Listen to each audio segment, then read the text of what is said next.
आम्ही राजश्री शाहू विकास आघाडीच्या माध्यमातून विकासाचं विजन घेऊन लोकांच्या समोर जातो. आमची टॅगलाईन आहे काम बोलतंय.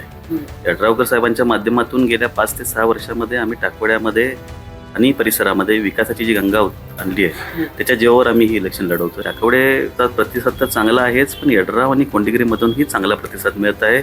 लोक पॉझिटिव्हली घेत आहेत. यड्राव पंचायत समिती मतदारसंघातून निवडणूक लढवणारे प्रतीक प्रकाश पाटील हे आपल्यासोबत आहेत. राजश्री शाहू विकास आघाडीच्या माध्यमातून ते या निवडणुकीला सामोरं जात आहेत. प्रचार यंत्रणेमध्ये ते व्यस्त आहेत. मतदारांच्या गाठीभेटी घेत आहेत. आपण त्याचे संवाद साधूया. स्वागत आहे आपलं KQ न्यूजमध्ये. गेल्या 10-15 दिवसांपासून आपण प्रचार यंत्रणेमध्ये सक्रिय आहात.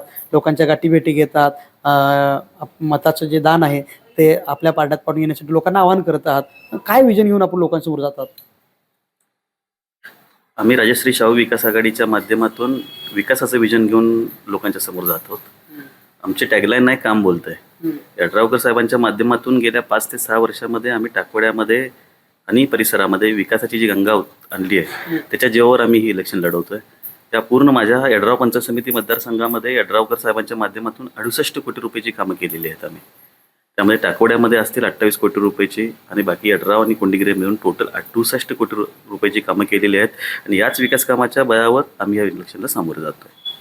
आणि माझं विकास कामाचं विजन आहे ते युवक, महिला व शेतकरी ह्या तिघांचा विकास यामधून करणं हे माझं उद्दिष्ट आहे. युवकांसाठी क्रीडांगण असेल, युवकांना व्यायामाची आवड निर्माण करण्यासाठी ओपन जिम असेल, तसेच मुलांसाठी मराठी शाळांचं सबलीकरण असेल, ह्या गोष्टी करायच्या आहेत. तसंच आम्हाला महिलांसाठी महिला सशक्तीकरण करायचं आहे. बचत गटाचं सशक्तीकरण करायचं आहे. आणि महिलांना विविध योजना, स्वयंरोजगार उपलब्ध करून द्यायसाठीही आम्हाला प्रयत्न करायचे आहेत. आणि वैयक्तिक लाभाच्या योजना आहेत त्या सर्वसामान्यांपर्यंत पोहोचवण्याचा आमचा मानस आहे. तसंच युवक झाले, महिला आले, शेतकऱ्यांना चांगल्या प्रतीची बियाणे उपलब्ध करून देणे, चांगल्या प्रकारची खतं उपलब्ध करून देणे हे काम पंचायत समितीमार्फत आम्हाला करायचं आहे. तुम्ही टाकवडे गावातले स्थानिक उमेदवार आहात. लोकसंख्येनं आणि मतदारसंख्येनं मोठं असणारं गाव आहे. कशा पद्धतीनं मतदारांचा प्रतिसाद मिळतोय?